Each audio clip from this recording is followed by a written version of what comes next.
नमस्कार, आप देख रहे हैं खबर उत्तराखंड। मैं हूं आपके साथ तन्वी। रुक करते हैं खबरों का, लेकिन उससे पहले एक नजर डालते हैं इस वक्त की हेडलाइंस पर।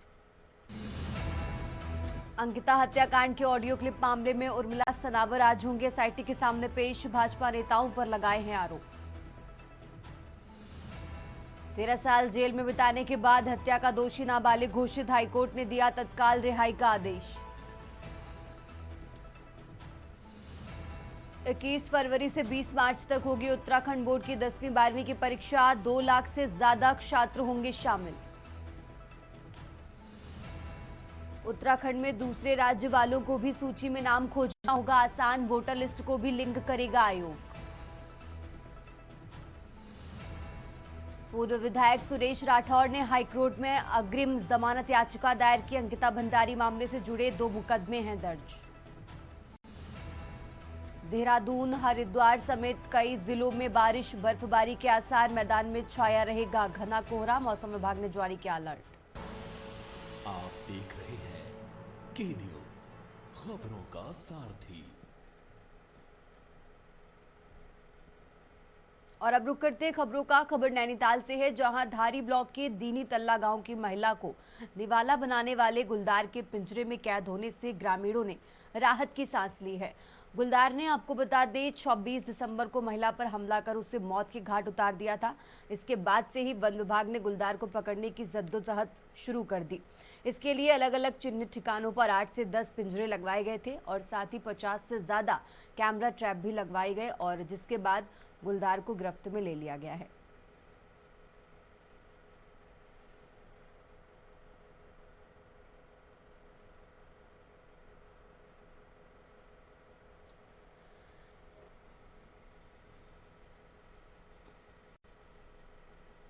आगे बढ़ते खबरों में, अंकिता भंडारी हत्याकांड पर आरोप प्रत्यारोप का दौर लगातार जारी है। इसी क्रम में विकासनगर के सहसपुर में कश्यप समाज के लोगों ने भाजपा ओबीसी मोर्चा के प्रदेश महामंत्री नीरज कश्यप की अगुवाई में विपक्षी दलों के खिलाफ जमकर नारेबाजी करते हुए प्रदर्शन किया और पुतला फूंका है। प्रदर्शनकारियों ने आरोप लगाया कि अंकिता भंडारी प्रकरण पर विपक्षी दल कांग्रेस जनता को गुमराह कर अपने राजनीतिक रोटियां सेक रही है, और साथ ही कहा कि सरकार ने पहले भी इस मामले में एसआईटी जांच कराई थी और अब इसी दौरान इस मामले को लेकर एसआईटी गठित की गई है। लेकिन विपक्षी दल कांग्रेस की शह पर इस षड्यंत्र को रचा रहा है।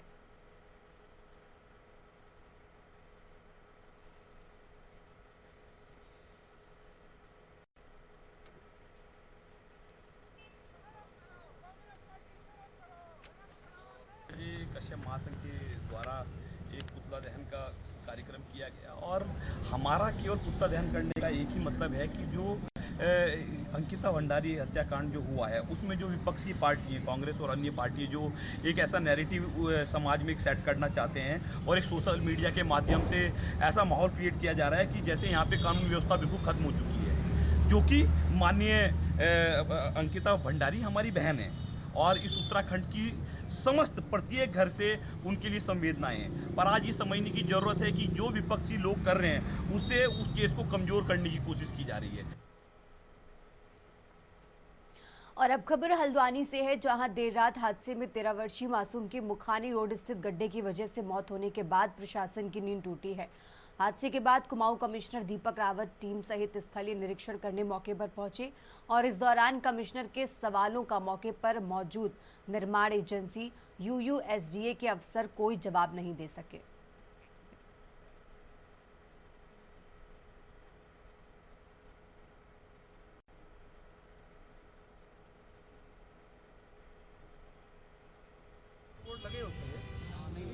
और देखिए, आप सभी लोग जानते हैं कि ये काफ़ी बड़ा प्रोजेक्ट यूएसडीए का चल रहा है, जिसमें कि ड्रिंकिंग वाटर एवं सीवेज इसके बड़े काम हैं। आगे जाके इसमें रोड इम्प्रूवमेंट का भी है वैसे तो, और स्टॉर्म वाटर का भी है, लेकिन फ़िलहाल पेयजल का और सीवेज का काम है। तो इसमें इनकी समीक्षा तो ऑफिस में तो कई बार हुई है, और निर्देश यही हैं कि जहाँ पे भी आप रोड का काम कर रहे हैं, खुदाई का, तो उसे पहली बात तो तत्काल रिस्टोर होना चाहिए। यदि आप इस पोजीशन में नहीं है कि रिस्टोर कर सकें तो उस काम को शुरू ना करें, और शुरू अगर हो गया है तो without any failure it should be restored immediately, तत्काल उसको रिस्टोर होना चाहिए। आगे बढ़ते खबरों में प्रदेश की धामी सरकार की अनुपम पहल के चलते जन जन की सरकार जन जन के द्वार अभियान के तहत न्याय पंचायत वार बहुउद्देशीय शिविरों का आयोजन किया जा रहा है।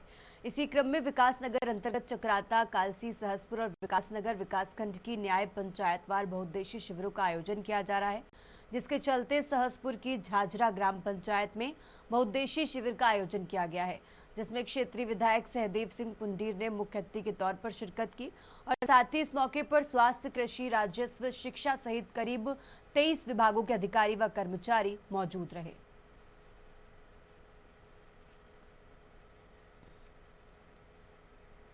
देखिए, आज मैं आपको झाझरा पंचायत में जन जन की सरकार जन जन के द्वार कार्यक्रम का आयोजन किया गया। यहाँ एक शिविर लगाया गया जिसमें 98 जो है 98 शिकायतें कुल प्राप्त हुई, जिनमें से आधे से अधिक शिकायतों का निस्तारण भी किया गया। इसके अतिरिक्त शेष शिकायतें जो कि वो दीर्घकालिक प्रवृत्ति की हैं, जिनके लिए विभागों को प्रेषित किया गया है। पड़ती है सुबह सुबह आदमी को इतनी दिक्कतें होती हैं। 10 बजे ऑफिस खुलता है, लोग 7 बजे से लाइन लगाना शुरू कर जाते हैं। बहुत असुविधा होती है लोगों को। यहाँ हम आए तुरंत हमारा काम हो गया और यहाँ पे सारी चीज़ें, राशन कार्ड बन रहा है, किसी को आधार कार्ड अपडेट कराना है, सारी सुविधाएं हो रही हैं, जन्म प्रमाण पत्र निकालना है, बहुत अच्छी सुविधाएं हैं। और अब रुक करते हैं अगली खबर का। देहरादून में भारतीय मानक ब्यूरो का 79वां स्थापना दिवस समारोह मुख्यमंत्री आवास मुख्य सेवक सदन में मुख्यमंत्री पुष्कर सिंह धामी की अध्यक्षता में भव्य रूप से आयोजित किया गया है। मुख्यमंत्री ने कहा कि गुणवत्ता और मानक आत्मनिर्भर एवं विकसित भारत की मजबूत नींव है तथा मानक आधारित उत्पादों को बढ़ावा देने में BIS की महत्वपूर्ण भूमिका है।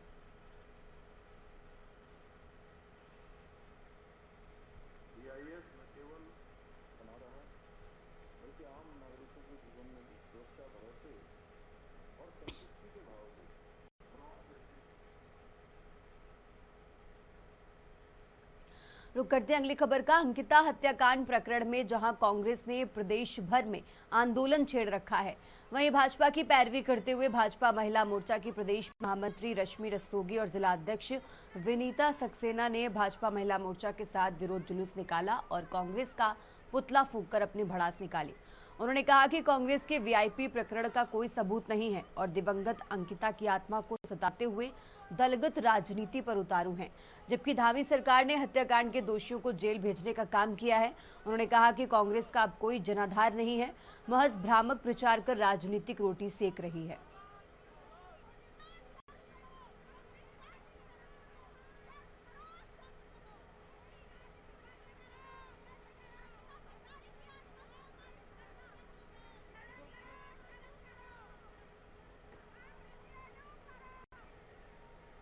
और अब खबर हरिद्वार से है, जहां हिंदूवादी नेत्री साध्वी प्राची ने कुंभ मेला क्षेत्र को गैर हिंदुओं के लिए प्रतिबंधित क्षेत्र घोषित करने की मांग दोहराई है।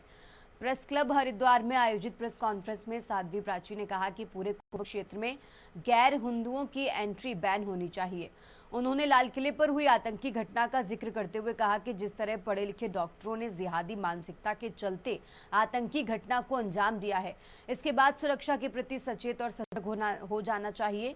कुंभ मेले में आतंकी कोई साजिश रच सकते हैं, क्योंकि आतंकियों का मकसद ही टारगेटेड समाज को आतंकित करना है।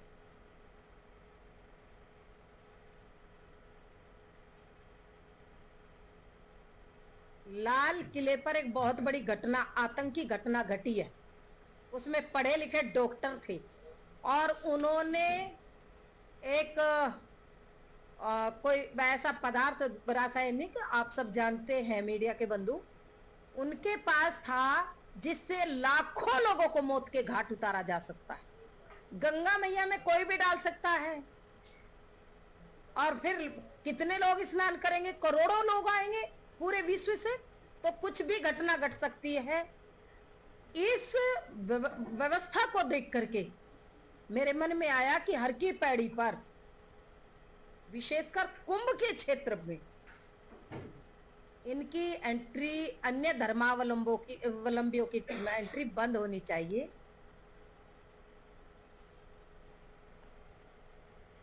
और अब आगे बढ़ते खबरों में, उत्तराखंड हाईकोर्ट ने अंकिता भंडारी हत्याकांड में कथित VIP का नाम उजागर करने के आरोपी भाजपा के पूर्व विधायक सुरेश राठौर के खिलाफ हरिद्वार व देहरादून जिले में दर्ज 4 मुकदमों में से 2 पर सुनवाई की है। मामले की सुनवाई के बाद कोर्ट की एकलपीठ ने दर्ज 4 मुकदमों में से उन्हें 2 मुकदमों में फौरी राहत देते हुए उनकी गिरफ्तारी पर रोक लगाने के साथ ही राज्य सरकार सहित मुकदमा दर्ज करने वालों को नोटिस जारी कर 4 सप्ताह के अंदर अपना पक्ष रखने को कहा है। मामले की सुनवाई के लिए कोर्ट ने 4 सप्ताह बाद की तारीख तय की है।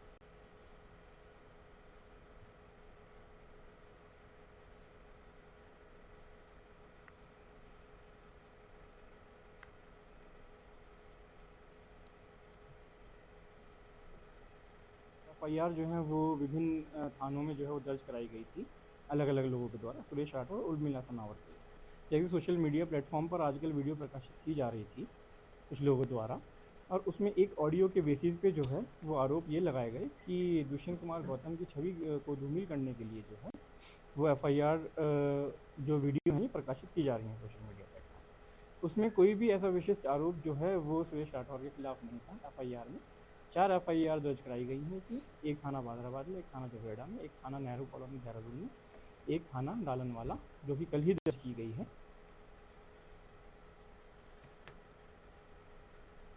और अब आगे बढ़ते खबरों में, देहरादून में पुलिस द्वारा चलाए जा रहे ड्रग्स फ्री अभियान 2025 के तहत दून पुलिस को पूरे साल में कई बड़ी सफलता मिली है। अभियान के दौरान नशे के कारोबार पर प्रभावी कार्रवाई भी की गई है और कई मामलों का खुलासा भी किया गया।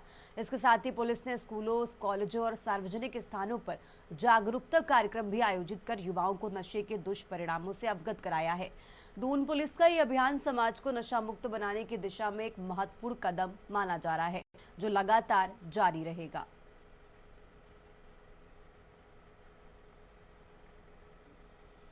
के बड़े तस्कर हैं जो ऑर्गेनाइज रूप से क्राइम कर रहे हैं, खासकर उत्तराखंड में बाहरी प्रदेशों से आके यहाँ पर ड्रग्स बेच रहे हैं। इस अभियान के तहत सभी विभिन्न अपराधी जो इसमें मुख्य रूप से जो एक रैकेट के रूप में, एक ऑर्गेनाइज संगठन के रूप में जो काम कर रहे थे इस रैकेट ड्रग्स माफिया, उन पर काफ़ी सारी कार्रवाई एसटीएफ के द्वारा, एएनटीएफ जो है और जिला पुलिस द्वारा की गई है। अब जो इसमें जो सेकंड फेज का है उसमें जो जन जागरूकता है उसको ज़्यादा फोकस किया गया है, क्योंकि जिस तरह से युवा कहीं ना कहीं नशे की लत में फंस जाते हैं, तो उसमें जो छोटे छोटे पैडलर्स हैं उनको भी चिन्हित करके कार्रवाई की जाएगी। जिला विकास प्राधिकरण के अधिकारियों पर वसूली और उत्पीड़न का आरोप लगाते हुए कांग्रेस कार्यकर्ताओं ने प्राधिकरण कार्यालय के बाहर धरना प्रदर्शन किया है।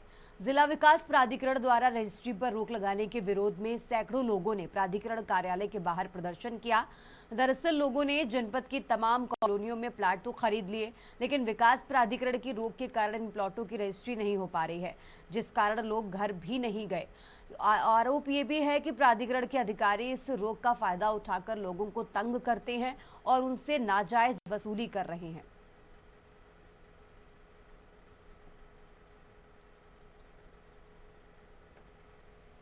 इसमें बड़ी विस्तार से चर्चा हुई है, बड़ी टेक्निकल प्रॉब्लम्स है इसमें। कोई भी दिक्कत आती है जो कॉलोनियां अधिकृत अनधिकृत से अलग लोग अपने अपने हिसाब से किसानों के साथ मिलकर करा लेते हैं।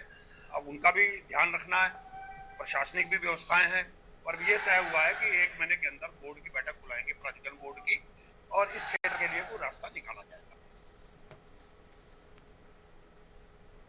और अब रुक करते हैं अगली खबर का। पशुपालन विभाग तथा कौशल विकास एवं सेवायोजन विभाग में उत्तराखंड अधीनस्थ सेवा चयन आयोग एवं राज्य लोक सेवा आयोग द्वारा चयनित अभ्यर्थियों को नियुक्ति पत्र वितरित किए गए। नियुक्ति पत्र पशुपालन मंत्री सौरभ बहुगुणा द्वारा प्रदान किए गए। इस अवसर पर पशुपालन मंत्री सौरभ बहुगुणा ने कहा कि कुल 16 चयनित कार्मिकों को नियुक्ति पत्र प्रदान किए गए हैं, जो रोजगार सृजन और युवाओं को सरकारी सेवाओं से जोड़ने की दिशा में एक महत्वपूर्ण कदम है।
विभाग में आज हमने लगभग 16 लोगों को नियुक्ति पत्र बांटे हैं।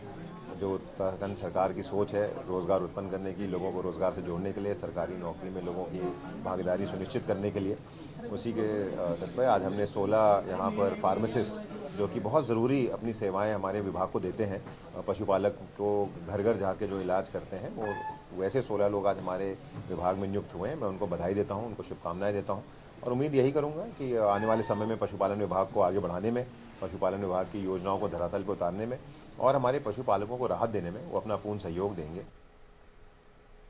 और अब रुक करते हैं अगली खबर का। जनपद के पथरी थाना क्षेत्र अंतर्गत ग्राम धनपुरा में उस वक्त हड़कंप मच गया जब एक युवक संदिग्ध परिस्थितियों में ऊंचे मोबाइल टावर पर चढ़ गया। युवक को टावर के ऊपरी हिस्से पर चढ़ता देख नीचे खड़े लोगों में अफरा तफरी का माहौल बन गया और देखते ही देखते मौके पर भारी भीड़ जमा हो गई। युवक के टावर पर चढ़ने का वीडियो स्थानीय लोगों ने अपने मोबाइल में कैद कर लिया, जो अब सोशल मीडिया पर तेजी से वायरल हो रहा है। वीडियो में युवक को खतरनाक ऊंचाई पर बैठा देखा जा सकता है, जिससे इलाके में दहशत का माहौल बना हुआ है।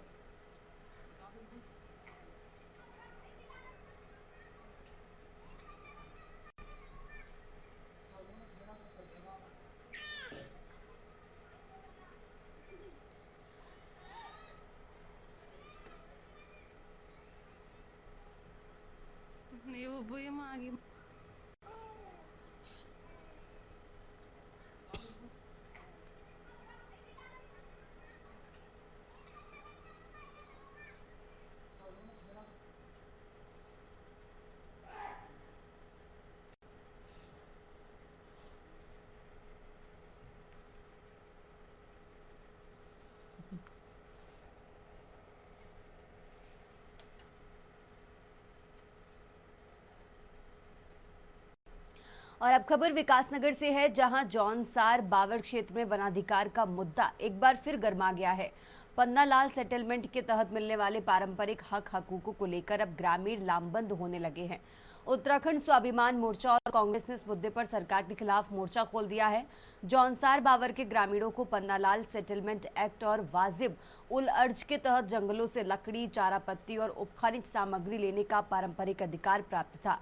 कांग्रेस का आरोप है कि सरकार जनजाति क्षेत्र की अनदेखी कर जनता के हक को मार रही है। दूसरी ओर वन मंत्री सुबोध उनियाल ने सफाई देते हुए कहा कि भाजपा सरकार पर्वतीय क्षेत्र के अधिकारों के प्रति सजग है। उन्होंने दावा किया कि माफी की लकड़ी की व्यवस्था फिर से शुरू कर दी गई है और जहां तकनीकी दिक्कतें हैं उन्हें जल्द से जल्द दूर कर ग्रामीणों को उनके वाजिब हक दिया जाए। आज 5 खतों की जो बैठक हुई है उसमें 5 खतों ने सर्वसम्मति से ये फैसला लिया है कि जो जनजातीय क्षेत्र जौनसार बावर को जो हक हकूक जो यहाँ के अधिकार प्राप्त है उन पर लगातार विभाग और सरकार द्वारा हस्तक्षेप किया जा रहा है, जिसको लेकर यहाँ की जनता ने काफ़ी आक्रोश व्यक्त किया है। और साफ तौर पर मैं ये कहना चाहूँगा कि जो वाजी उल अर्ज जो एक व्यवस्था है, चाहे वो हो या इसके अलावा जो 1982 में एक केस 4 खतों के द्वारा माननीय न्यायालय में लगाया गया था और 1999 में उसके जब जजमेंट आया तो यहाँ के हक हकूकदारियों के पक्ष में वो जजमेंट था।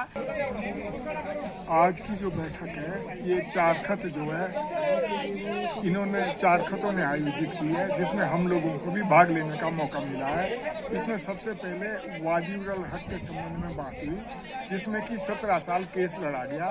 1982 में केस दायर किया गया था 4 खतों की तरफ से और 1999 में इसमें फैसला आया और इस क्षेत्र के हक में आया, जौनसार बावर के हक में आया। जो भी वाजिब उल हक में जो अधिकार हमको दिए हैं उसके हक में वो फैसला आया। आज की जो मीटिंग थी, आज की मीटिंग इसलिए थी कि जो हमारे जंगल के और बंजर के हकूक थे वो जंगलात वालों ने सब हमारे छीन दिए।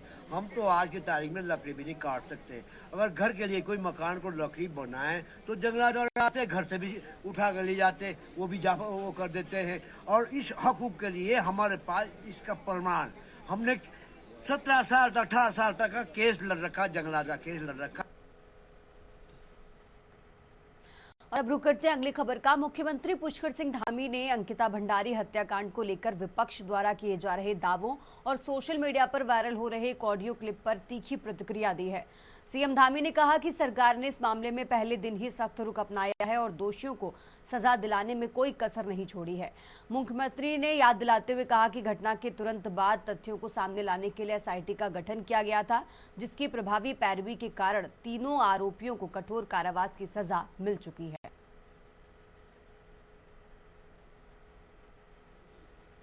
जनपद हरिद्वार में विभिन्न थानों में पंजीकृत मुकदमों के आलोक में एक एसआईटी बनाई गई थी जो सभी जो हमारे अभियोग हैं उसकी विवेचना निष्पक्ष तरीके से कर सके, जिसमें सुरेश राठौर और उर्मिला सनावत जिनके द्वारा इस पूरे प्रकरण में जो साक्ष्य दिए जाने थे वो अभी तक इनके द्वारा नहीं दिए गए हैं, न ही ये एसआईटी के समक्ष अभी तक उपस्थित हुए हैं। मैं अपेक्षा करता हूँ कि जल्दी ही वो एसआईटी के समक्ष उपस्थित होकर जो उनके पास साक्ष्य हैं वो उपलब्ध कराएं, ताकि विवेचना में जो गतिशीलता आए और आगे की जो कार्रवाई है वो हो सके। इस संबंध में दोनों ही पक्षकारों को नोटिस जारी किए गए हैं, जिनके घरों में भी चस्पा कर दिए गए हैं। और अब खबर हरिद्वार से है, जहां उर्मिला सुरेश राठौर प्रकरण में एसआईटी की कार्रवाई अब तेज हो गई है। पुलिस द्वारा दोनों के आवासों पर पहले ही नोटिस चस्पा किए जा चुके हैं, लेकिन इसके बावजूद अब तक ना तो उर्मिला और ना ही सुरेश राठौर पुलिस के समक्ष पेश हुए हैं। मामले की गंभीरता को देखते हुए हरिद्वार जनपद में दर्ज विभिन्न मुकदमों के आधार पर एसआईटी का गठन किया गया है, ताकि पूरे मामले की निष्पक्ष और गहन जांच सुनिश्चित की जा सके। हरिद्वार के एसएसपी प्रमेंद्र सिंह ढोबाल ने बताया कि जिन लोगों के पास इस प्रकरण से जुड़े किसी भी प्रकार के साक्ष्य उपलब्ध हैं, वो उन्हें शीघ्र पुलिस के समक्ष प्रस्तुत करें, जिससे जांच को और आगे बढ़ाया जा सके। उन्होंने उम्मीद जताई है कि जल्द ही दोनों पक्ष पुलिस को आवश्यक साक्ष्य उपलब्ध कराएं।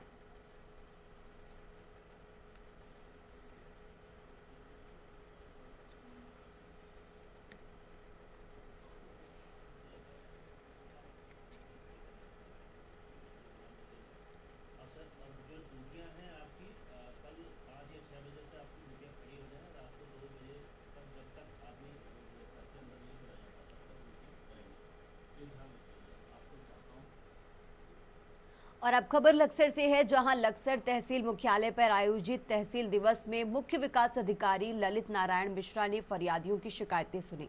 उन्होंने बताया कि तहसील दिवस में कुल 65 शिकायतें आई, जिनमें सरकारी भूमि पर अतिक्रमण, अवैध खनन, जल भराव आदि की ज्यादा शिकायतें आई हैं। इनमें से 32 शिकायतों का मौके पर ही निस्तारण कर दिया गया है। शेष शिकायतों से संबंधित विभागों के अधिकारियों को समय से निस्तारित करने के आदेश दिए गए हैं।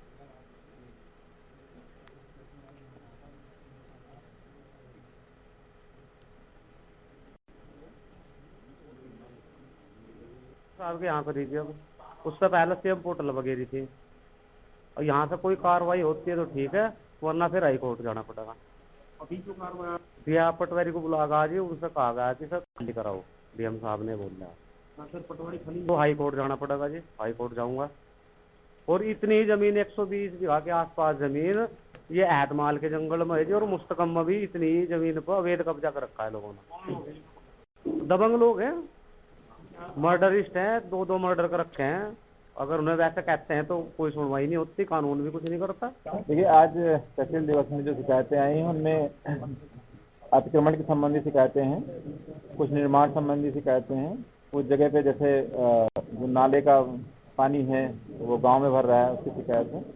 इसके अलावा जो शिकायतें आई हैं उनमें अवैध खनन की भी कुछ शिकायतें आई हुई हैं, और साथ में दूसरे व्यक्ति द्वारा दूसरे की जमीन पर कब्जा करने संबंधी शिकायतें आई।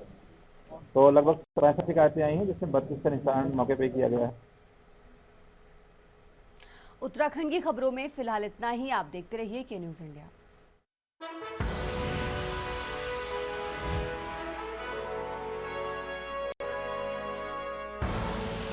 आप देख रहे हैं के न्यूज़, खबरों का सार।